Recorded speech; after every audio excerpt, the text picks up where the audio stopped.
Hello बच्चों, let's read our question. So our question says, has Lashkov become a beggar by circumstance or by choice? तो बच्चों ये question कहाँ से लिया गया? हमारे चैप्टर द बेगर में से। अब देखिए क्वेश्चन में क्या पूछा गया है कि जो लश्कॉफ है वो बेगर क्यों बनते हैं, अपने सर्कमस्टांसेस के कारण या अपनी चॉइस से। इसका आंसर हमें करना है, तो चलिए समझते हैं बच्चे अपना answer. Lushkoff had become a beggar by choice not by circumstance. देखिए ये बहुत ही इंपॉर्टेंट चीज है जो हमें समझनी चाहिए कि लश्कॉफ के पास ऐसे कोई भी सर्कमस्टांसेस नहीं होते हैं जो उसको बेगिंग के लिए मजबूर करते हैं।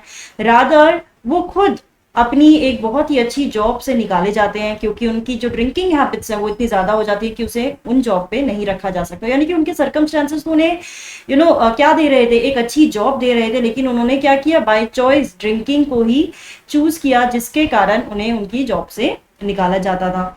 ठीक है, और इसके बाद भी वो अपनी ड्रिंकिंग हैबिट्स को नहीं छोड़ पाए थे और बेगिंग ही उनके लिए एक सोल्यूशन रह गया था, क्योंकि उनकी जो हेल्थ थी वो बहुत ज्यादा खराब हो चुकी थी, बिल्कुल भी फिजिकल स्ट्रेंथ नहीं थी उनका कोई भी काम करने में। तो इसलिए वो झूठ बोलते थे और बेगिंग करते थे, और वो अपनी चॉइस से करते थे।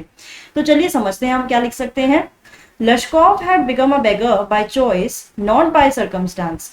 Formerly he had sing in a Russian choir. जिस जॉब की हम बात कर रहे हैं कि वो सिंग करते थे, यानी कि वो गाना गाते थे रशियन क्वायर में। And was sent away for drunkenness. लेकिन उन्हें वहां से भी निकाला गया क्योंकि उनकी ड्रिंकिंग हैबिट्स इतनी ज्यादा बढ़ चुकी थी। He became weak and all his strength had been drained away due to his drinking habit. अब देखिए अगर नई जॉब भी ढूंढनी है तो आपके अंदर स्ट्रेंथ तो होनी चाहिए नई जॉब करने के लिए, लेकिन ड्रिंकिंग की हैबिट उनकी इतनी ज्यादा बढ़ जाती है कि वो कोई भी जॉब नहीं कर सकते थे, उनकी स्ट्रेंथ बहुत ज्यादा कम हो जाती है, वीक हो जाते हैं। He could not do any physical work and therefore he resorted to begging and lying. तो कोई सोल्यूशन नहीं बचता, इसलिए जो सबसे इजी चीज होती है वो था बेग करना, झूठ बोलना, लोगों को पागल बनाना और फिर पैसा लेना। ये सब उन्होंने शुरू कर दिया था। So Lushkoff became a beggar by his choice. ये हमारा आंसर होगा। I hope you have understood it. All the best.